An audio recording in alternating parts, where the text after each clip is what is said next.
दोस्तों, स्वागत है आपका हमारे YouTube चैनल में। तो देखिए, चर्चा चल रही थी प्राचीन इतिहास में गुप्त वंश की, और हमने गुप्त वंश के जो शासक थे उनके बारे में विस्तृत जानकारी आपको दी है।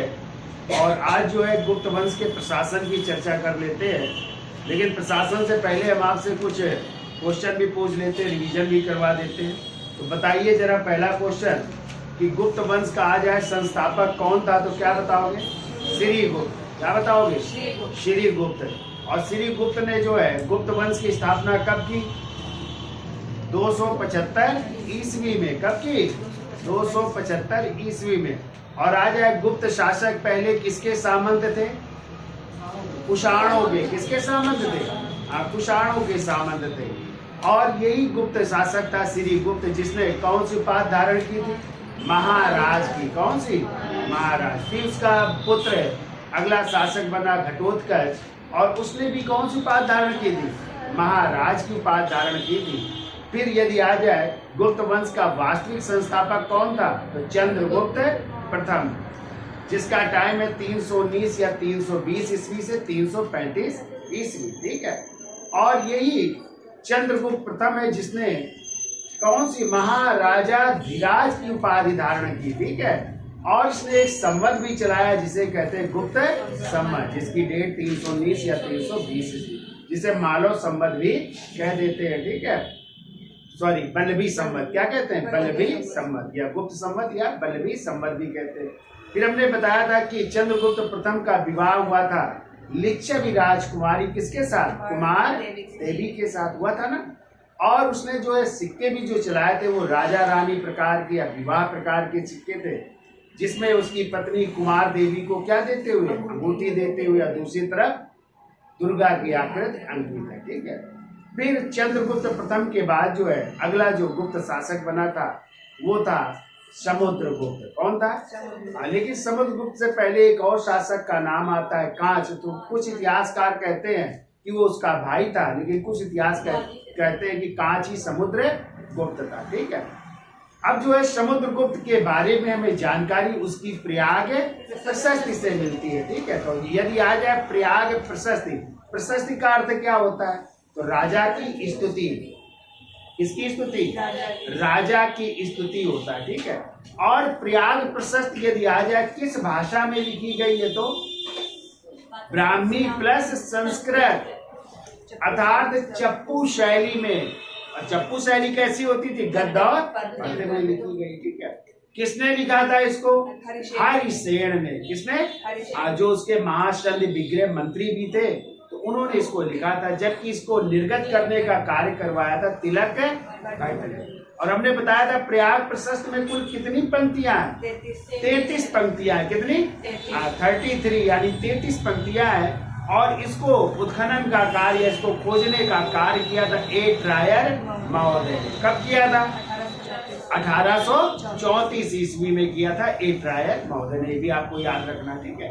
और हमने आपको बताया था इसी प्रयाग प्रशस्ति से समुद्रगुप्त के उत्तर भारत यानी आर्यावर्त अभियान और दक्षिणावर्त अभियान की जानकारी मिलती है। तो आर्यावर्त में उसने क्या किया था कि 12 शासकों को पराजित किया था। पहली बार 3 शासकों को, और दूसरी बार उसने 9 राजाओं को पराजित किया था। और उनके विरुद्ध कौन सी नीति अपनाई थी? प्रशबोधरण की। कौन सी? प्रशबोधरण का मतलब होता है साम्राज्य को मिला लेना, यानी उनको पराजित करके उनके साम्राज्य को अपने साम्राज्य में मिला लेना ही कहलाती है प्रशबोधरण की नीति। और ये जानकारी उसकी आर्यावर्त अभियान की प्रयाग प्रशस्ति की कौन सी पंक्ति से? 13वीं और 14वीं पंक्ति से मिलती है। जबकि समुद्रगुप्त के अभियानों का उल्लेख 7वीं पंक्ति से ही मिलना शुरू हो जाता है। ये भी आपको याद रखना है। ठीक है। फिर इसके बाद हमने आज चर्चा की थी कि उसने दक्षिण भारत के भी 12 राजाओं को पराजित किया था। और पराजित करने के बाद उनके विरुद्ध कौन सी नीति अपनाई थी? तो ग्रहण मोक्षानुग्रह की नीति। तो ग्रहण मोक्षानुग्रह की नीति क्या थी? उनको पराजित करके उनको अपनी अधीनता स्वीकार करा करके उनके राज को पुनः वापस कर देना, यानी उन पर दया करना। ठीक है। उनके साम्राज्य को लौटा करके। तो ये कैसी नीति कहलाई? ग्रहण मोक्षानुग्रह की नीति कहलाई। और हमने बताया था कि इस दक्षिण भारत के अभियान में जो 12 राजाओं का ये ग्रुप था। इसका जो प्रमुख था वो कांची का राजा था विष्णुगुप्त। कौन था? हाँ। और हमने आपको बताया था कि समुद्रगुप्त की विजय का जो उद्देश्य था वो धरणी बंद था। क्या था? धरणी बंद था। फिर हमने बताया था उसने सीमावर्ती राजाओं को भी पराजित किया, उसके संबंध भी थे। तो बताइए, चीन के राजा श्रीलंका के राजा से भी संबंध थे। तो श्रीलंका के उस समय राजा थे मेघवर्मन, और मेघवर्मन ने कहते हैं समुद्रगुप्त के दरबार में उपहारों सहित एक दूत मंडल भेजा था। और कहाँ पे एक बौद्ध विहार बनाने की अनुमति मांगी थी? तो नालंदा में एक बौद्ध विहार बनाने की अनुमति मांगी थी, जो समुद्रगुप्त ने प्रदान भी की थी। जबकि हमने शक शासक की चर्चा की थी कि उसके समकालीन शक शासक कुषाण शासक कौन था? तो केदार। कौन था? केदार था। तो ये भी हमने चर्चा की थी। ठीक है। फिर हमने बताया था कि समुद्रगुप्त के जो सिक्के हैं 6 प्रकार के प्राप्त होते हैं। ठीक है। उसने अश्वमेघ यज्ञ भी किया था, तो उसके सिक्कों में अश्वमेघ पराक्रम जैसे शब्द अंकित है। उसको जो है बीड़ा बजाते हुए भी सिक्का मिला हुआ, बीड़ा बजाते हुए भी दिखाया गया, यानी वो अच्छा क्या था? बीड़ा वादक भी था। और उसने उपाधि धारण की थी, कवि राज की भी उपाधि धारण की थी। ठीक है। फिर इसके बाद समुद्रगुप्त के बाद हमने आपको बताया था समुद्रगुप्त और दत्ता देवी का पुत्र अगला गुप्त शासक बना, जिसका नाम था चंद्रगुप्त द्वितीय विक्रमादित्य। ठीक है। लेकिन इस चंद्रगुप्त विक्रमादित्य से पहले एक और राजा का नाम आता है, और वो है रामगुप्त। ठीक है। तो रामगुप्त जो है चंद्रगुप्त द्वितीय का बड़ा भाई था, और उसका विवाह हुआ था ध्रुव स्वामिनी के साथ। लेकिन कहते हैं वो शक शासक रुद्र सिंह तृतीय से पराजित हो गया था, तो अपनी पत्नी को भी हार गया था। ठीक है। इसीलिए चंद्रगुप्त ने जो है अपने भाई की हत्या की। अंत में शक शासक रुद्र सिंह तृतीय को पराजित करके उसकी हत्या करके उसने विक्रमादित्य की उपाधि धारण की थी। ठीक है। और फिर ध्रुव स्वामी से विवाह किया था। तो हमने आपको बताया था कि चंद्रगुप्त द्वितीय का टाइम है 335 से लेकर के 375 ईस्वी तक। उसे देवराज, देवश्री, देवगुप्त बहुत सारे उसके नाम मिलते हैं। उपाधियां उसकी बहुत सारी मिलती है, विक्रमांक, विक्रमादित्य, नरेश चंद्र, परम भागवत जैसी उसकी उपाधियां भी मिलती। जबकि हमने बताया था दिल्ली के पास एक मेरौली स्थान है ना, तो वहां से एक लौह स्तंभ मिला है जिसमें नाम मिलता है चंद्र, और इस चंद्र की पहचान की गई चंद्रगुप्त द्वितीय विक्रमादित्य। तो कहा जाता है जब चंद्रगुप्त द्वितीय विक्रमादित्य ने बल्ख या बैक्टीरिया की विजय की थी, तो इस विजय के उपलक्ष्य में उसने पंजाब में ब्यास नदी के किनारे एक गरुड़ ध्वज या विष्णु ध्वज स्थापित करवाया, जिसको आगे चल करके एक तोमर शासक थे अनंगपाल तोमर, जो उसको कहाँ पे लाए? दिल्ली लाए, मेरौली में लाए, और उसको वहां पे स्थापित करवा दिया, जो आज भी वहां पे स्थापित है।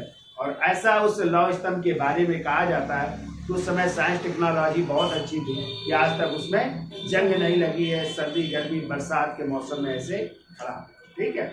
फिर हमने आपको बताया था चंद्रगुप्त द्वितीय का दूसरा विवाह हुआ था नागवंश की राजकुमारी कुबेर नागा से हुआ था, और इसी कुबेर नागा से एक पुत्री हुई जिसका नाम था प्रभावती गुप्ता, और इसी प्रभावती गुप्ता का विवाह किया था चंद्रगुप्त द्वितीय ने वाकाटक वंश के राजा रुद्रसेन द्वितीय के साथ। जबकि जो ध्रुव स्वामिनी से उत्पन्न इनका एक पुत्र था जिसका नाम था कुमारगुप्त प्रथम महेंद्रादित्य, उसका विवाह किया था कदम वंश के शासक काकुत्स बर्मन की बेटी देवकी या देवी के साथ, वो भी जानकारी मिलती है। ठीक है। फिर हमने आपको बताया था कि चंद्रगुप्त द्वितीय विक्रमादित्य ने विद्या की दृष्टि से पाटलिपुत्र के अतिरिक्त अपनी दूसरी राजधानी बनाई उज्जैनी। किसको बनाई थी? और इसी उज्जैनी दरबार में ही 9 रत्न रहते थे, जिनमें कि संस्कृत के महान विद्वान कालिदास उनमें 9 रत्नों में से एक थे। ठीक है। फिर हमने आपको बताया था कि जो है बहुत सारे लेख रहते थे, अमर सिंह, घटकपर, शंकु, बेताल भट्ट, वरामीर, छपड़क, वारुचि, तो ये जो है 9 रत्न निवास करते थे किसके दरबार में? चंद्रगुप्त द्वितीय विक्रमादित्य के दरबार। फिर हमने आपको बताया था इसी चंद्रगुप्त द्वितीय विक्रमादित्य के दरबार में एक चीनी यात्री आया था जिसका नाम था फाय यान, जो 399 में आया, 414 तक रहता है ना, और उसके बचपन का नाम था कोड़क। क्या नाम था? कोड़क। और उसकी पुस्तक का नाम है फाक्यों की। उसने यात्रा विवरण दिया है, लिखा है। ठीक है। और उसने कहा है कि उस समय विनिमय के माध्यम के लिए किसका प्रयोग होता था? कौड़ियों का प्रयोग किया जाता था। तो ये याद रखना है। फिर हमने चर्चा की थी कुछ सिक्के, 8 प्रकार के सिक्के भी चलाए थे चंद्रगुप्त विक्रमादित्य ने, वो भी याद रखिएगा। फिर इसके बाद कुमार गुप्त प्रथम शासक बने थे, जिनका टाइम है 475 से लेकर के कब तक? 475 से लेकर के 375 से लेकर के 415 तक, ठीक है, 375 से लेकर के 415 ईस्वी तक। और कुमार गुप्त महेंद्रादित्य चंद्रगुप्त द्वितीय और ध्रुव स्वामी का पुत्र था, ठीक है। और कहते हैं हुएन सांग ने इसको क्या कहा है? शक्रादित्य कहा है, ठीक है, नहीं कहा शक्रादित्य। और कहते हैं कि इसी ने जो है नालंदा विश्वविद्यालय की स्थापना की थी, जिसे ऑक्सफोर्ड ऑफ महायान भी कहा जाता है ना। क्या कहा जाता है? Oxford of Mahayana. और फिर हमने आपको बताया था इस नालंदा विश्वविद्यालय की खोज या उत्खनन का कार्य किया था डॉक्टर स्पूनर महोदय। और यही कुमार गुप्त प्रथम है, इसने भी क्या किया था? अश्वमेध यज्ञ किया था, क्योंकि इसके सिक्कों में अश्वमेध महेंद्र जैसे शब्द अंकित है, उपाधियां अंकित है। तो ये भी आपको याद रखना। और इसी के समय कहते हैं अंतिम समय में पुष्यमित्र जातियों का आक्रमण हुआ था, और इस आक्रमण को विफल किया था उसके बेटे स्कंद गुप्त ने, ठीक है। फिर अगला शासक कौन बना था? स्कंद गुप्त क्रमादित्य, जिसका टाइम है कब से कब तक? 455 से लेकर के 467 ईस्वी तक। और इस स्कंद गुप्त के समय किसका आक्रमण हुआ था? क्या टाइम गलत हो गया? 455 से 467 ईस्वी तक है ना। तो हूणों का आक्रमण हुआ था ना। और हूणों का पहला आक्रमण किसके नेतृत्व में? खुश नवाज के नेतृत्व में, फिर तोरमाड़ और फिर मिहिर कुल के नेतृत्व में हुआ था, ठीक है। तो यदि आ जाए हूणों के आक्रमण की जानकारी स्कंद गुप्त के किस अभिलेख से मिलती है? तो भीतरी अभिलेख से। और यदि आ जाए हूणों को पराजित करने की जानकारी तो जूनागढ़ अभिलेख से मिलती है। तो कहते हैं हूणों को पराजित करने के बाद जो है स्कंद गुप्त ने जो है सौराष्ट्र प्रांत का गवर्नर बनाया था पर्णदत्त को। और इसी पर्णदत्त के पुत्र चक्रपालित ने, जो चंद्रगुप्त मौर्य के समय सुदर्शन झील बनी थी, उसका पुनर्निर्माण उसके बेटे चक्रपालित यानी पर्णदत्त के बेटे चक्रपालित ने करवाया था। तो इसकी जानकारी हमें किससे मिलती है? जूनागढ़। फिर हमने आपको बताया था यही स्कंद गुप्त के समय इस सर्वाधिक अभिलेख, लगभग 18 अभिलेख जो है इसने क्या किए थे? उत्कीर्ण करवाए थे। और सर्वाधिक प्रकार के सिक्के भी इसने जारी किए थे। लगभग कितने? 14 या 15 प्रकार के सिक्के भी इसने चलाए थे। ये भी आपको याद रखना है। फिर क्रमशः उत्तरवर्ती शासक आए थे, पूर्व गुप्त, बुद्ध गुप्त, कुमार गुप्त प्रथम। फिर जो है जब नरसिंह बालादित्य शासक बने उस समय गुप्त साम्राज्य 3 भागों में विभाजित हुआ था, मगध में, मालवा में, और एक और जो है जगह स्थापित हो गया था। तो नरसिंह बाला गुप्त नहीं पढ़ा था? नरसिंह बालादित्य के समय हूण आक्रमण का आक्रमण हुआ था। और वो कौन था आक्रमणकारी? मिहिर कुल। तो कहते हैं उसने मिहिर कुल को पराजित किया था, लेकिन अपनी माँ के कहने पर उसको छोड़ दिया था। ये भी याद रखना है। फिर इसी वंश के राजा हुए थे भानुगुप्त। और भानुगुप्त के समय ही 510 ईस्वी का एक अभिलेख है। कौन सा? एरण अभिलेख है। और उसी एरण अभिलेख से हमें पता चलता है कि एक हूण आक्रमण के दौरान जो है उनके सेनापति थे भानुगुप्त के गोपराज, उनकी क्या हो गई थी? मृत्यु हो गई थी। तो उनकी पत्नी क्या हो गई थी? सती हो गई थी। तो ये सती प्रथा का पहला अभिलेखी प्रमाण है। कौन सा? एरण अभिलेख, जो जबलपुर मध्य प्रदेश से प्राप्त हुआ। ये भी याद रखिएगा। फिर हमने बताया था इस वंश का अंतिम शासक कुमार गुप्त तृतीय। कौन था? कुमार गुप्त तृतीय। और अंतिम रूप से तो कौन था फिर? विष्णुदित्य था, ठीक है, अंतिम शासक। और कहते हैं लगभग 550 ईस्वी तक फिर गुप्त वंश का क्या हो जाता है? अंत हो जाता है। तो आज हम चर्चा कर लेते हैं गुप्त वंश के प्रशासन की चर्चा कर लेते हैं। तो हेडिंग डाल लीजिए गुप्त वंश का प्रशासन। तो देखिए यदि पूछा जाए गुप्तों की राजधानी क्या थी, तो गुप्तों की राजधानी गुप्तों की राजधानी थी पाटलिपुत्र। क्या थी? पाटलिपुत्र। लेकिन हमने आपको बताया था विद्या की दृष्टि से आ जाए, किसने अपनी राजधानी वल्लभी को बनाया था? किसने बनाया था? अरे सॉरी, उज्जैनी को। उज्जैनी को किसने राजधानी बनाया था? चंद्रगुप्त द्वितीय विक्रमादित्य, और उसी उज्जैनी दरबार में ही 9 रत्न रहते। ठीक है। अब देखिए, कहते हैं जो प्रशासन का मुख्य विशेषता थी वो विकेंद्रीकरण थी। ठीक है। देखो अगला पॉइंट, प्रशासन की मुख्य विशेषता। प्रशासन की मुख्य विशेषता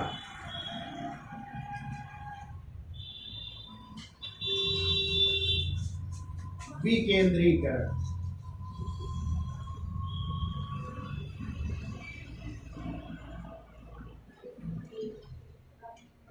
विकेंद्रीकरण पर आधारित थी प्रशासन की मुख्य विशेषता। ठीक है। और गुप्त प्रशासन का केंद्र बिंदु राजा हुआ करता था। ठीक है। गुप्त प्रशासन का केंद्र बिंदु, गुप्त प्रशासन का केंद्र बिंदु कौन था? राजा हुआ करता था। ठीक है। और राजा को देवी उत्पत्ति में आस्था रखने वाला राजतंत्र। ठीक है, लिख लो। राजा को दैवी उत्पत्ति, कहते हैं देवताओं के समान माने गए हैं, दैवी उत्पत्ति मानी गई है राजा, कहते हैं देवताओं के समान थे। ठीक है। राजा को क्या माना गया? देवताओं के समान। ठीक है। और जो न्याय व्यवस्था थी, प्रशासन का सर्वोच्च अधिकारी राजा ही होता था। ठीक है। देखो, प्रशासन का मान न्याय व्यवस्था और सैन्य व्यवस्था, सैन्य व्यवस्था का सर्वोच्च अधिकारी, सर्वोच्च अधिकारी राजा ही हुआ करता था। तो न्याय व्यवस्था, प्रशासनिक व्यवस्था और न्यायपालिका का सर्वोच्च अधिकारी कौन हुआ करता था? राजा हुआ करता था। ठीक है।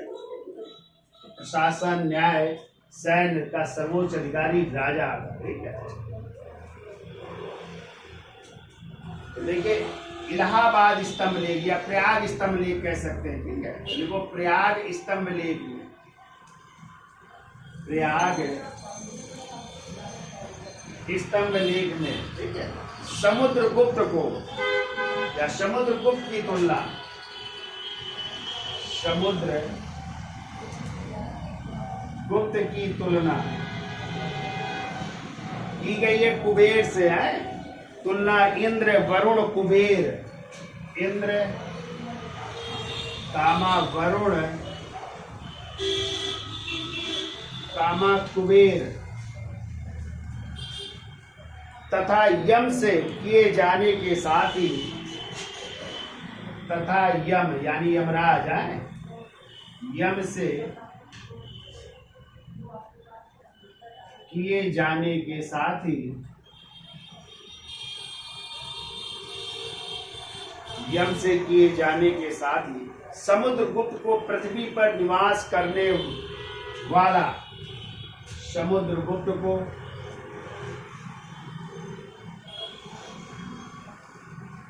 पृथ्वी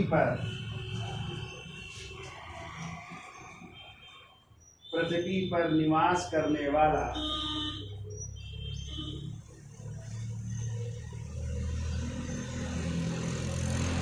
पृथ्वी पर निवास करने वाला परमेश्वर या देवता कहा गया है। परमेश्वर या देवता कहा गया, कहा गया। ये किसमें उल्लेख है? प्रयाग स्तंभ लेख में। ठीक है, ये ध्यान रखिएगा। इसमें उल्लिखित है कि समुद्रगुप्त किसके समान थे? इंद्र, वरुण और कुबेर के, लेकिन जब मृत्युदंड में यम के समान यानी यमराज के समान, और साथ में जो है पृथ्वी पर निवास करने वाले क्या थे? परमेश्वर या देवता के समान जो है बताया गया। ठीक है। इसी समय कहते हैं गुप्त काल में ही सामंतवाद का उदय हुआ। तो लिख लो, गुप्त काल में ही सामंतवाद का उदय प्रारंभ हो रहा है यहाँ से, ठीक है। उदय प्रारंभ यानी जो छोटे छोटे अधिकारी होते थे, सामंत कहलाते थे, तो उन्होंने अपनी स्वतंत्रता भी शुरू कर दी थी। तो सामंतवाद का उदय भी यहाँ से शुरू होता है, ठीक है। अब देखिए गुप्तकालीन अधिकारियों की चर्चा कर लेते हैं। तो हेडिंग डाल लीजिए केंद्रीय प्रशासन, और एक तरफ लिखिए अधिकारी और दूसरी तरफ लिखिए विभाग। इसको बिगाड़ दे, हेडिंग डाल लीजिए केंद्रीय प्रशासन, एक तरफ लिखिए अधिकारी, दूसरी तरफ उनका विभाग।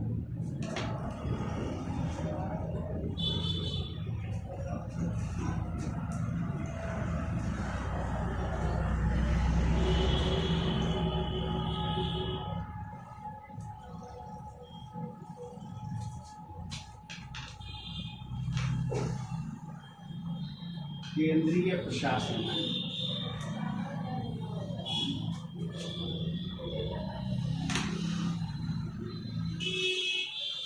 एक तरफ लिख लो अधिकारी,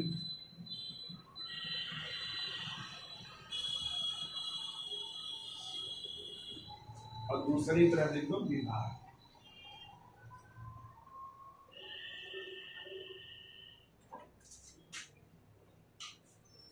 चल रहा है। तो देखिए पहला अधिकारी लिखो महाबलाधिकृत, महाबलाधिकृत,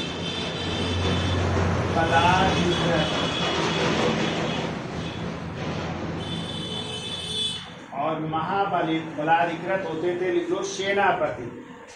तो ये सेनापति होते थे, राजा के बाद मुख्य सेनापति होता था महाबलाधिकृत। दूसरा लिखिए महादंड नायक, महादंड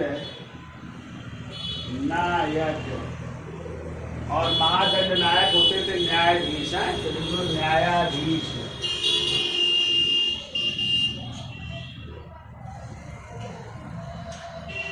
न्यायाधीश होते थे, ठीक है। फिर लिखो देखिए महासंधि विग्रह, महासंधि विग्रह,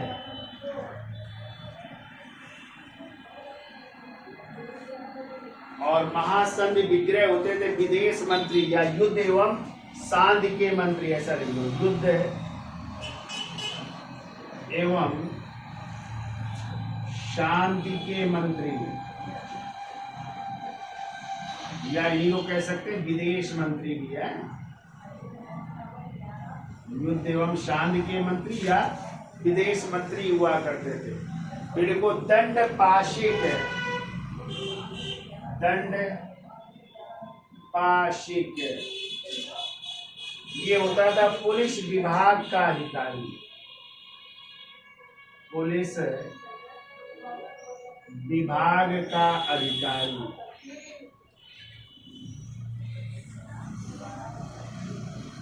ये पुलिस विभाग का अधिकारी होता था।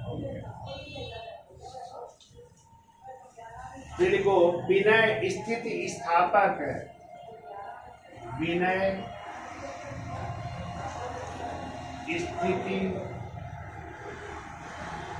स्थापक, और ये होता था धार्मिक मामलों एवं नैतिक आचरण का अधिकारी। धार्मिक मामलों एवं नैतिक आचरण का अधिकारी, धार्मिक मामलों एवं नैतिक आचरण का अधिकारी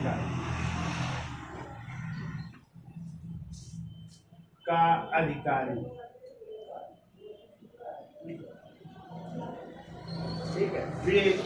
फिर के कुमारा मात्र, कुमारा मात्र,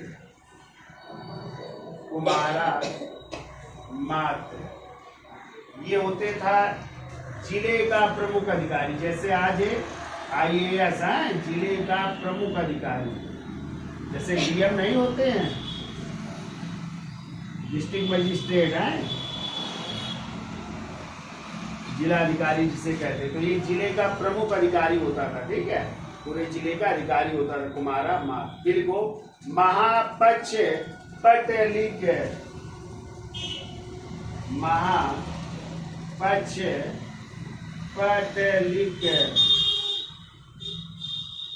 और महापक्ष पटलिक होता था लेखा विभाग का सर्वोच्च अधिकारी। लेखा विभाग का सर्वोच्च अधिकारी, लेखा विभाग का सर्वोच्च अधिकारी।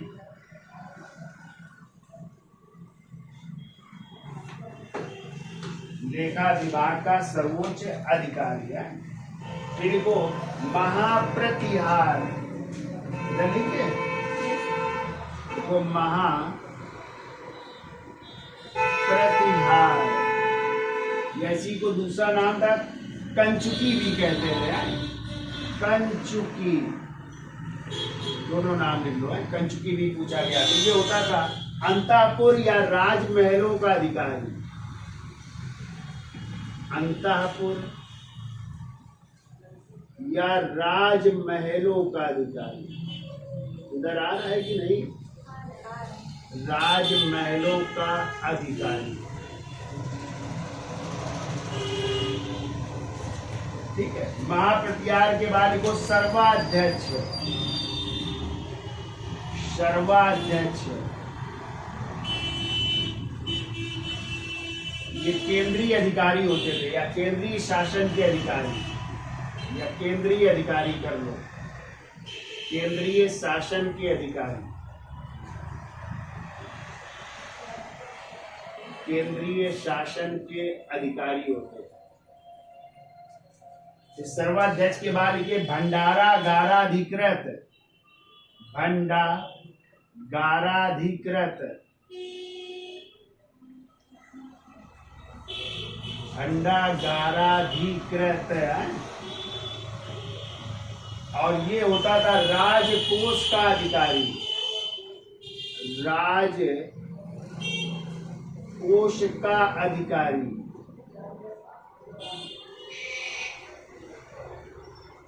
राजकोष इसके जिम्मे होता था। फिर को ध्रुवाधिकरण, इधर लिख देते हैं नीचे है, ध्रुवाधिकरण,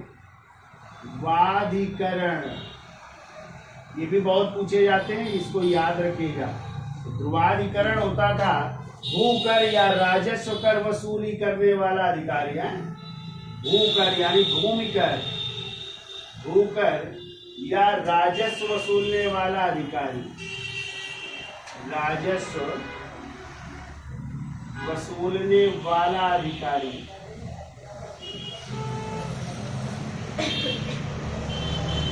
फिर को कर्णिक, ये भी कुछ पूछा गया, इसको भी याद रखिएगा। कर्णिक ये होता था जो भू आलेख होते थे, जो जमीन के दस्तावेज होते थे, ठीक है, उनको सुरक्षित रखता था। देखो भू आलेखों को, भू आलेखों को सुरक्षित रखने वाला अधिकारी, सुरक्षित रखने वाला अधिकारी।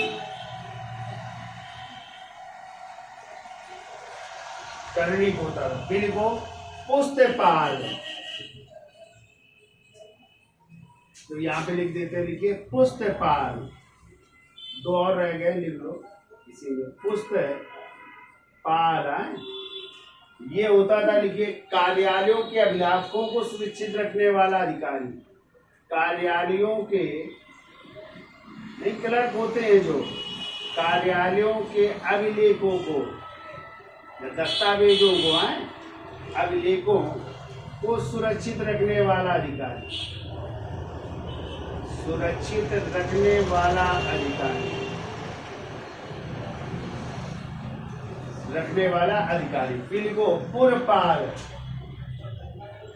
पुरपाल ये होता था नगर आयुक्त या नगर का प्रधान अधिकारी भी कह सकते हैं। नगर आयुक्त जो आज के होते हैं, या आप लिख करके लिखो नगर का प्रमुख अधिकारी है, नगर का प्रमुख अधिकारी होता है। या नगर आयुक्त कह सकते हैं। ये लिखो चौरो चौरो दर्निक है, चौरो दर्निक, ये अंतिम लिख दो, चौरो दर्निक। और ये होता था गुप्तचर विभाग का प्रधान, गुप्तचर विभाग का प्रधान होता था, गुप्तचर विभाग का प्रधान होता था चौरो दर्निक है। तो ये तो था केंद्रीय प्रशासन। तो लिख लीजिए, स्क्रीनशॉट ले लो, फिर हेडिंग डाल लीजिए प्रांतीय प्रशासन का विभाजन। तो चलिए देखिए, हेडिंग डाल लीजिए प्रांतीय प्रशासन का विभाजन। तो सबसे पहले जो है, यदि साम्राज्य की बात की जाए या पूरे जो है गुप्त शासन की बात की, तो राजा का प्रमुख स्थान होता था। फिर देखो, जो साम्राज्य होता था यानी देश, राष्ट्र या साम्राज्य, उसका जो प्रमुख अधिकारी होता था उसे क्या कहते थे? गोप्ता। कहीं कहीं से राजा भी कह सकते हैं या गोप्ता भी कह सकते हैं, ठीक है। फिर इसके बाद जो है, साम्राज्य के बाद आता था प्रांत। क्या कहते थे? प्रांत। और प्रांत को जो है अवनी भी कहते हैं, इसको भुक्ति भी कहते हैं। अवन या क्या कहते थे? भुक्ति कहते थे। और इसका जो प्रमुख अधिकारी होता था वो कहलाता था उपरिक। क्या कहलाता था? उपरिक कहलाता था। तो लिखते चलिए, इसका प्रमुख अधिकारी उपरिक, या इसी को कह सकते हैं कुमारा मात्र भी है। कुमारा मात्र राजा का बेटा होता था, उत्तराधिकारी होता था, ठीक है। फिर देखो, प्रांत विभाजित थे विषय में। किसमें विभाजित थे? विषय। और विषय को कहते थे जिला। क्या कहते थे? जिला कहते थे, ठीक है। तो जिला में विभाजित, और इसका अधिकारी जो है वो विषयपति कहलाता था, विषय पति कहलाता था, ठीक है।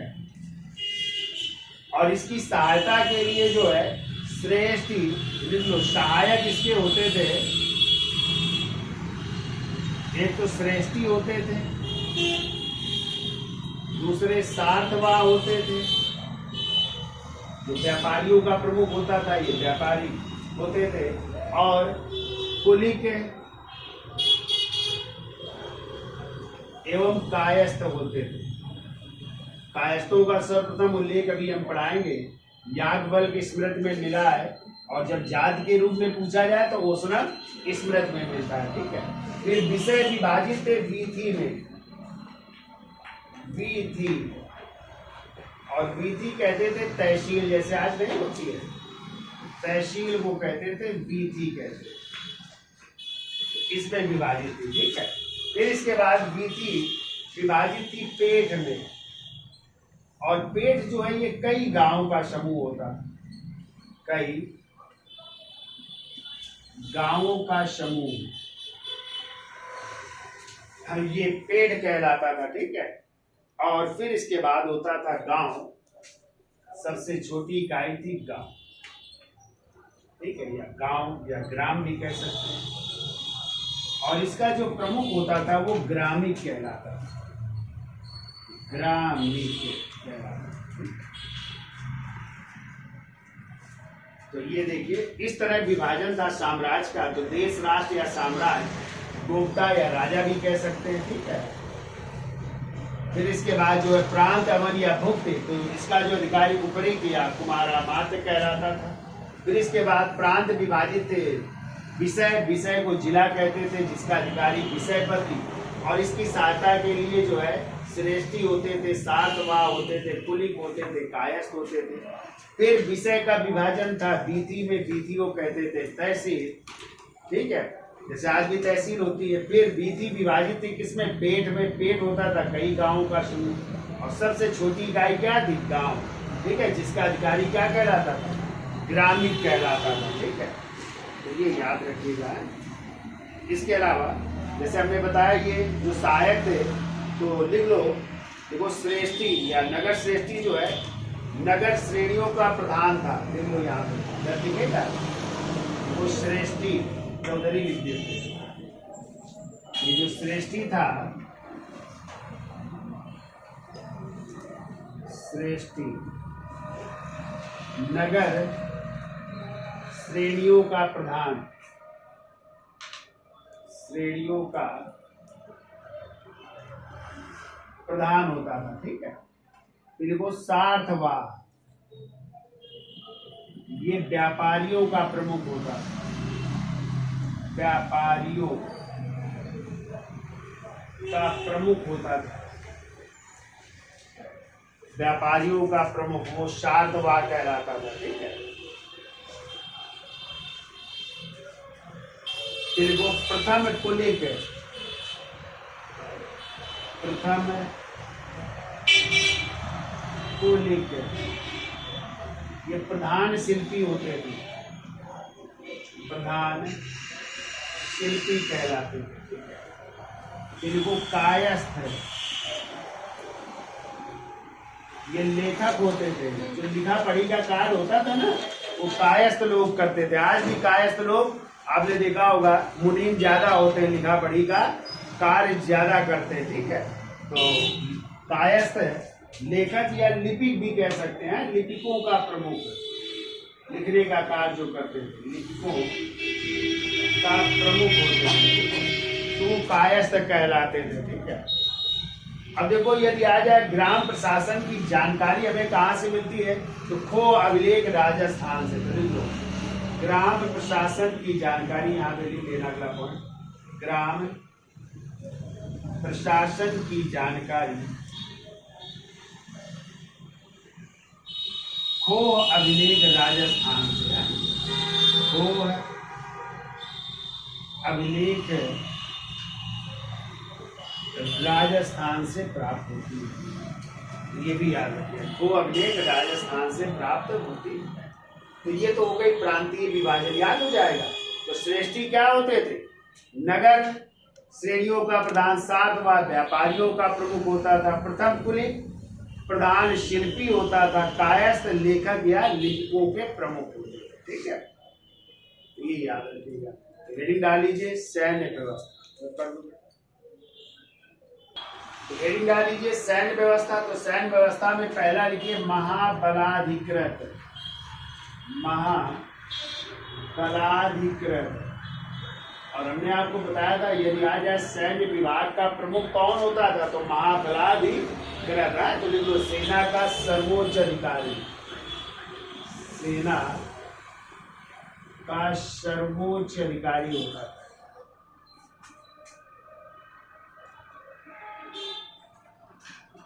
सेना का सर्वोच्च अधिकारी कहलाता था, ठीक है। और इसका जो कार्यालय होता था वो बलाधिकरण कहलाता था। तो लिख लो, कार्यालय का नाम था बलाधिकरण, बलाधिकरण कार्यालय इसका। फिर दूसरा लिखिए महापीलुपति, महापीलुपति,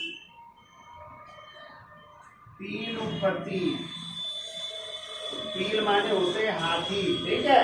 तो यदि आ जाए हस्ती सेना का प्रधान कौन होता था, तो लिख लो हस्ती सेना का प्रधान, हस्ती सेना का प्रधान होता था, यानी हाथियों की सेना का, हस्ती माने हाथी लिख लेना है, हाथियों की सेना का प्रधान। फिर वो भटाश्वपति, भटाश्वपति,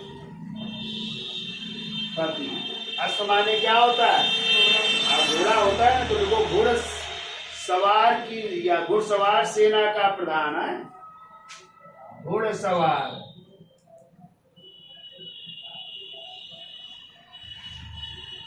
सेना का प्रधान, घुड़सवार सेना का प्रधान होता था, ठीक है। इसे बृहदेश्वर भी कह सकते हैं, बृहदेश्वर भी कहते हैं, ये याद रखिएगा। फिर को रणभंडागारिक, रणभंडागारिक, और ये होता था सेना को आपूर्ति करने वाला, रसद सामग्री और सैन्य सामग्री। तो देखो सेना को सैन्य एवं, सेना को सैन्य एवं रसद सामग्री, रसद सामग्री यानी खान पीन वाली चीजें हैं, रसद सामग्री आपूर्ति करने वाला अधिकारी, आपूर्ति करने वाला अधिकारी।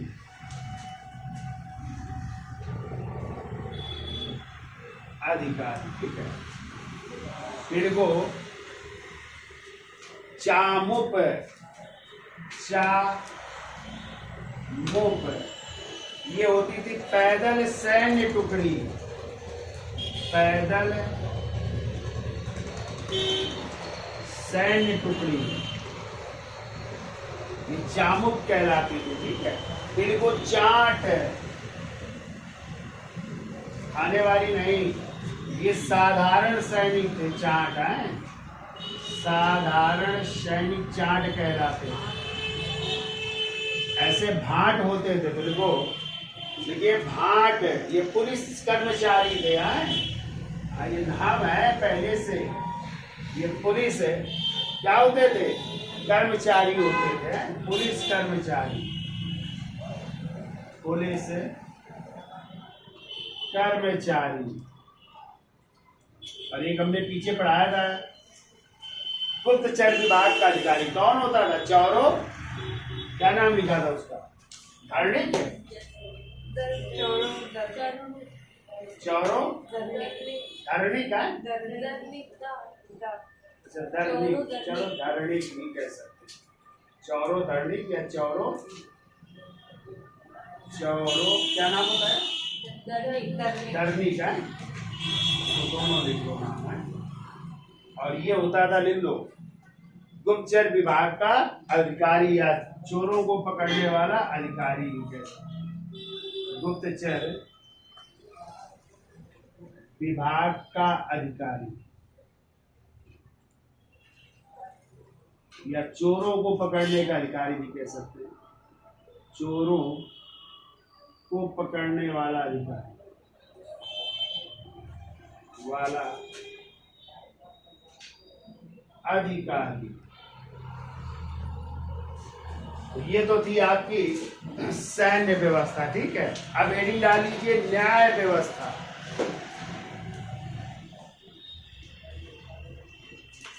तो ले लिया, इसके साथ ले लो, हेडिंग डाल लीजिए न्याय व्यवस्था। देखो 4 प्रकार के न्यायालय थे, 4 प्रकार के न्यायालय, ठीक है। पहला होता था, जो सर्वोच्च न्यायालय होता था उसे कहते थे राजा का न्यायालय है, पहला होता था राजा का न्यायालय होता था, यानी अंतिम अदालत यही थी राजा के पास। ये दूसरा जो है न्यायालय होता था, लिख लो, पूग न्यायालय, पूग न्यायालय। और पूग न्यायालय होते थे जो नगर के विवादों का निपटारा करते थे, नगर के विवादों का निपटारा, नगर के विवादों का निपटारा करते थे। तीसरा लिखो श्रेणी न्यायालय, श्रेणी न्यायालय। और श्रेणी हमने आपको बताई थी, श्रेणियों के विवादों का निपटारा है, श्रेणियों के, यानी अलग अलग श्रेणियां थी, अलग अलग व्यापार की, तो श्रेणियों के विवादों का निपटारा, श्रेणियों के विवादों का निपटारा करती थी श्रेणी न्यायालय। और तीसरी थी कुल न्यायालय, चौथी सॉरी कुल न्यायालय। और कुल न्यायालय जो है ये परिवार के विवादों का निपटारा करती थी, परिवारों के विवादों का निपटारा, परिवार के विवादों का निपटारा, परिवार के विवादों का निपटारा, ठीक है। इसके अलावा कुछ और न्यायालय होते थे, जिनको जैसे प्रतिष्ठित, प्रतिष्ठित,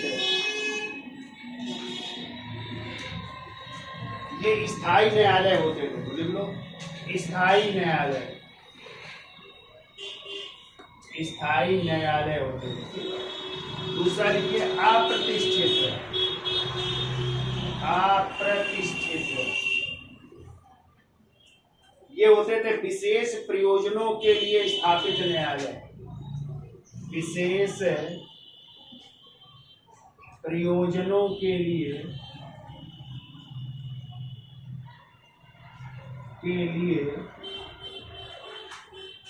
स्थापित न्यायालय।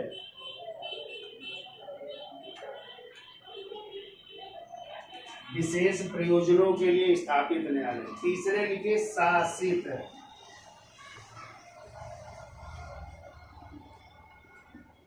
तीसरे लिखे शासित। देखो, राजा द्वारा शासित सर्वोच्च न्यायालय। राजा द्वारा शासित सर्वोच्च न्यायालय होता है। और एक और लिख लो, मुद्रित।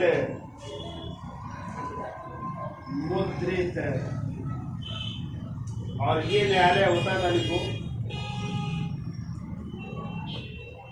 राजा के बाद सर्वोच्च न्यायालय।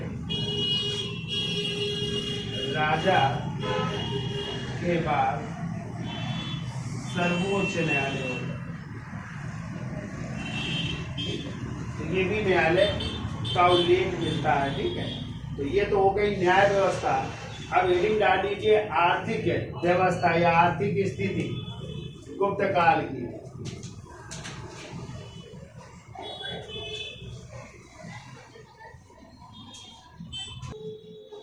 तो आर्थिक स्थिति हेडिंग डालिए, लिखिए भूमि 3 प्रकार की।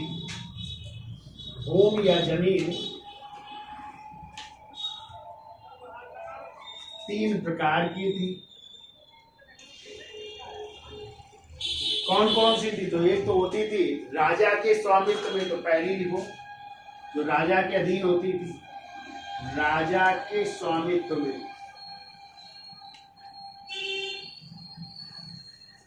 राजा के स्वामित्व में एक होती थी। दूसरी लिखो, कृषकों के निजी स्वामित्व में, जो किसानों की निजी होती थी।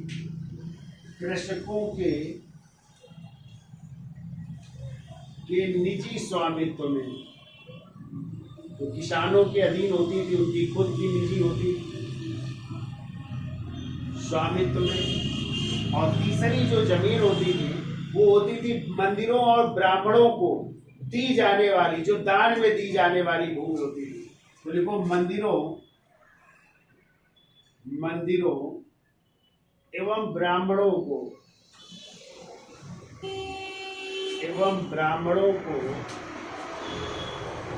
दान में दी जाने वाली भूमि।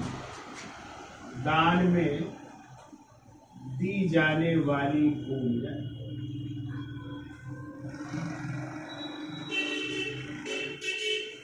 तो ये मंदिरों को या ब्राह्मणों को दान में दी जाती थी। ठीक है, अब लिखो भूमि के प्रकार। भूमि कितने प्रकार की होती है? तो लिखो भूमि के प्रकार।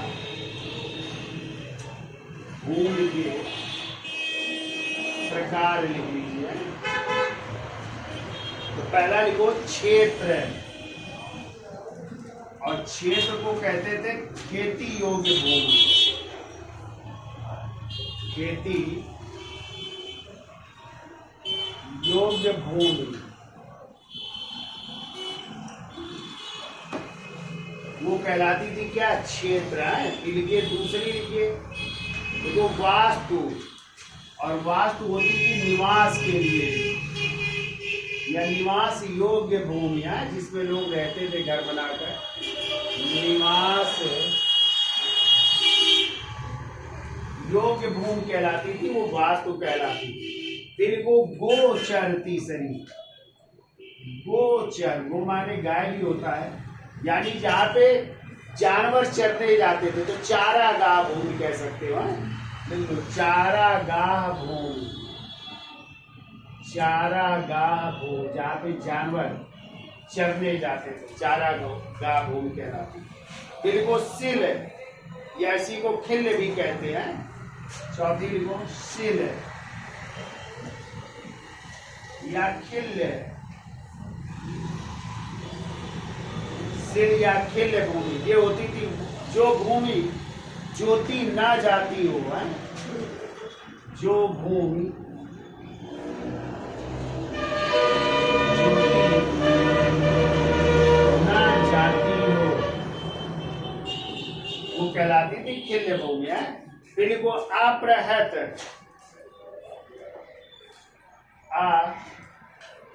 अप्रहत। और ये होती थी जंगली भूमि, बिना जोती गई जंगली भूमि, बिना जोती गई जंगली भूमि होती, जंगली भूमि होती थी। फिर वो आप्रदा, आप्रदा ये विवादास्पद नहीं, लड़ाई झगड़े वाली, विवादास्पद भूमि होती, विवादास्पद भूमि होती है।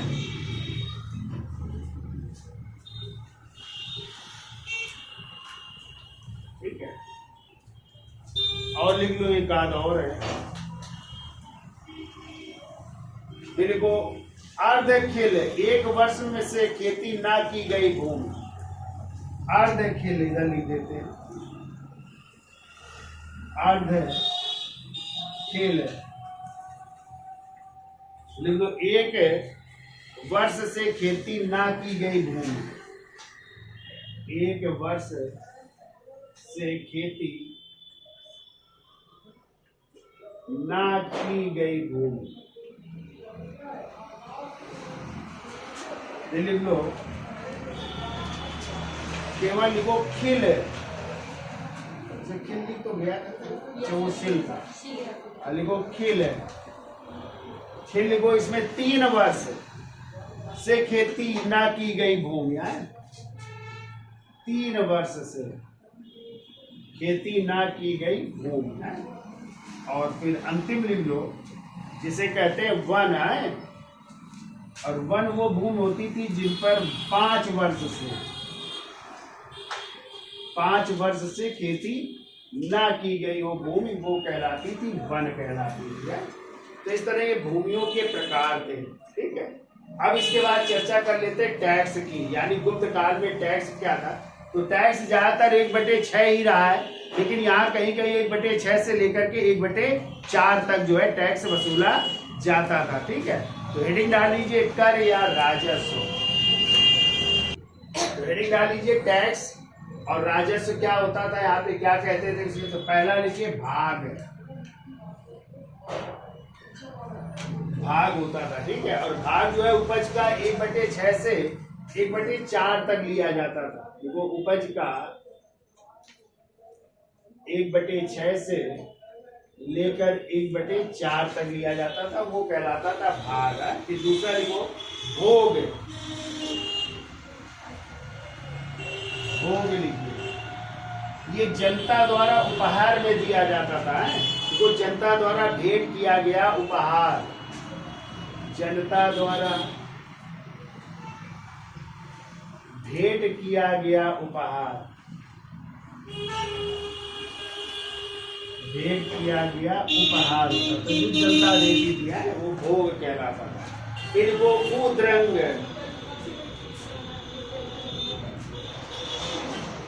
उद्रंग, और उद्रंग होता था जो यह स्थायी काश्तकारों पर लगाया जाने वाला भूमि कर, स्थायी काश्तकारों पर, स्थायी काश्तकारों पर लगाया जाने वाला भूमि कर।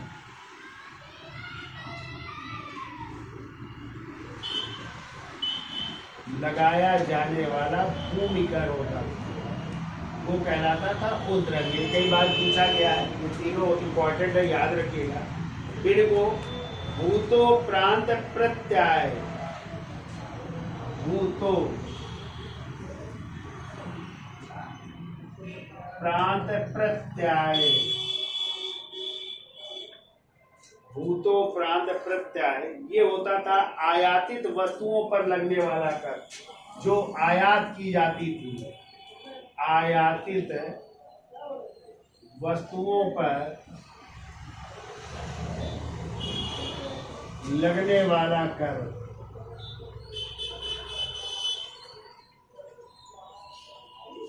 जो आयात की जाती थी वस्तुएं, उन पर ये लगता था। ठीक है, फिर ये शुल्क, ये सीमा कर होता था या चुंगी कर होता था? शुल्क, सीमा कर या चुंगी कर? चुंगी लगती थी ना पहले जब दूसरी सीमा में जाते थे लोग, तो सीमा कर या चुंगी कर था। फिर ये हिरण, हिरण ये नगद कर था, ठीक है, नगद लिया जाता था, नगद कर।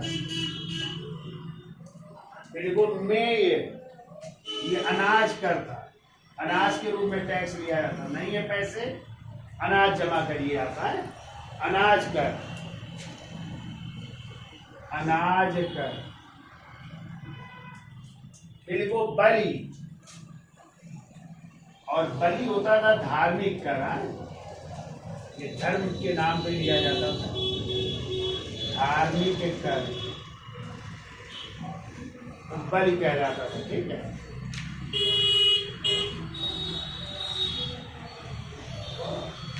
फिर वो विष्टि, विष्टि कहलाता था बेगार कर, विष्टि, ये बेगार यानी किसी को बिना पैसे दिए हुए उससे काम करवा लेना, वही है बेगार, या बलात् श्रम भी कह सकते हैं, वो था विष्टि, ठीक है। फिर वो ऊपरी कर, ऊपरी कर, ये होता था अस्थायी कृषकों पर लगाया जाने वाला भूमि कर, अस्थायी कृषकों पर, कृषकों पर लगाया जाने वाला भूमि कर, वाला भूमि कर। ये भी पूछा गया है किसी एग्जाम में, तो ये भी याद रखिएगा। इनको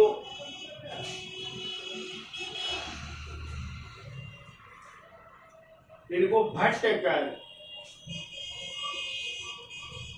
भट्ट कर, ये होता था पुलिस कर, तो पुलिस को भी टैक्स देना पड़ता था, तो पुलिस कर था, इस प्रकार के ये कर थे। अब यहीं पे लिख लो भूमि मापन की इकाइयां भी 2-3 है, तो लिख लीजिए भूमि मापन की इकाइयां क्या थी उस समय, भू को या जमीन को मापने की इकाइयां क्या थी, तो देखिए भूमि मापन की इकाइयां,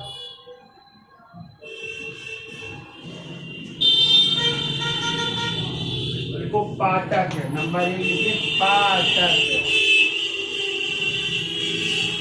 और कहते हैं ये बंगाल में भूमि मापने के लिए इकाई थी, ठीक है, बंगाल में, बंगाल में भूमि मापने की इकाई थी, ठीक है, तो बंगाल में प्रचलित। अन्य लिख लो, दूसरे नंबर में लिखो कुलिया वाप, कुलिया वाप। तीसरा लिखिए द्रोण वाप, द्रोण वाप। फिर को चौथा अच्छ वाप, अच्छ वाप है, तो ये भूमि मापने की इकाइयां थी, तो चारों लिख लीजिए। पाटक जो बंगाल में ज्यादा प्रचलित थी, ठीक है, और दूसरा लिख लो कुल्यावाप, अच्छवाप है, द्रोणवाप, एक निवर्तन भी थी, ठीक है, लिख लो। पांचवी यहाँ पे लिखो निवर्तन, निवर्तन। और ये बौधायन सूत्र में इसका उल्लेख मिलता है, एक पुस्तक है बौधायन सूत्र में इसका उल्लेख मिलता है, ठीक है। एक और लिख लो, जिसे आप लोग आज भी कहते हो, लट्ठा नहीं कहते हो, लट्ठे से नापा जाता था ना, लिख लो नड़ या लट्ठा, नड़ या लट्ठा। और कहते हैं ये 6 हाथ का होता था, ठीक है, 6 हाथ का, नहीं हाथ यहाँ से नापते हैं, तो 6 हाथ का जो है ये होता था। नड़ या इसको लट्ठा कहते थे, तो ये भी प्रचलित में थी। तो ये जो है भूमि मापने की इकाइयाँ हैं, ठीक है, तो इनको भी आपको याद रखना है, ठीक है। अब हेडिंग डाल लीजिए, वर्षा एवं सिंचाई के क्या क्या साधन थे, किस तरह वर्षा से सिंचाई होती थी या अन्य साधन क्या थे सिंचाई के थ्रू। हेडिंग डाल लीजिए, वर्षा एवं सिंचाई। तो देखिए हेडिंग डालिए, वर्षा एवं सिंचाई। तो लिखिए, वराहमिहिर ने अपनी पुस्तक बृहत संहिता में, देखो वराहमिहिर ने अपनी पुस्तक बृहत संहिता में, बृहत संहिता में जो है कहते हैं मौसम संबंधी भविष्यवाणियां की हैं। मौसम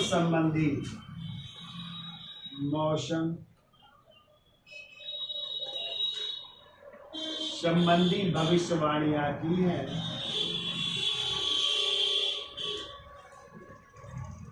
भविष्यवाणियां की, ठीक है। तो कौन कौन सी थी वर्षा के लिए? तो सिंचाई के साधन थे, लिखो पहले, लिखो अर्घट,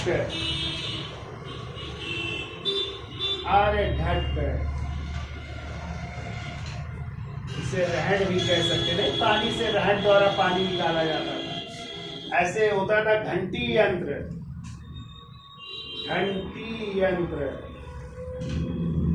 ये भी रहट की तरह होता था। तीसरा लिखो तुला यंत्र,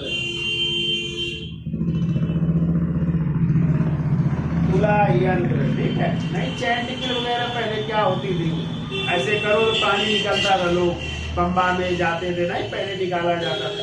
या ऐसे भी एक होता था, नहीं तो लोग पकड़ करके ऐसे पानी निकालते थे। एक गोल गोल होता था, टीन का बना हुआ ना, उसे पकड़ करके, और एक होते थे ऐसे घुमाना पड़ता था, हम लोग बचपन में घुमाते थे, तो उससे उसमें लगे होते थे ऐसे गोल गोल लोहे के स्टील वो लगे होते थे टीन के, और बीच में चमड़े का लगा होता था, तो ऐसे ऐसे करो पानी आता चला जाता था। तो वो बम्बा वगैरह में नहर में होता था, तो हम लोग यहाँ बम्बा आते थे तो होता था, ठीक है। तो बम्बा चला गया है, तो प्रयास भी किया जा रहा है कि बम्बा आए ना। नाला भी हुआ करता था हमारे गांव के पास ही, तो बम्बा तो पास ही में, नहीं अब आ रहा है पानी ना, कितने सालों से नहीं आ रहा, इसीलिए अब वाटर लेवल क्या हो गया है, डाउन भी हो गया अपने यहाँ का। तो लिख लिया तीनों साधन, ठीक है। अब हेडिंग डाल लीजिए, शिल्प उद्योग। आज के लिए इतना रखते हैं, ठीक है, ठीक, क्योंकि आधा और रह गया है, तो आधा फिर नेक्स्ट टर्म में करवा देते हैं। तो वीडियो अच्छा लगा हो तो लाइक करिए, शेयर करिए और सब्सक्राइब भी करिए। धन्यवाद।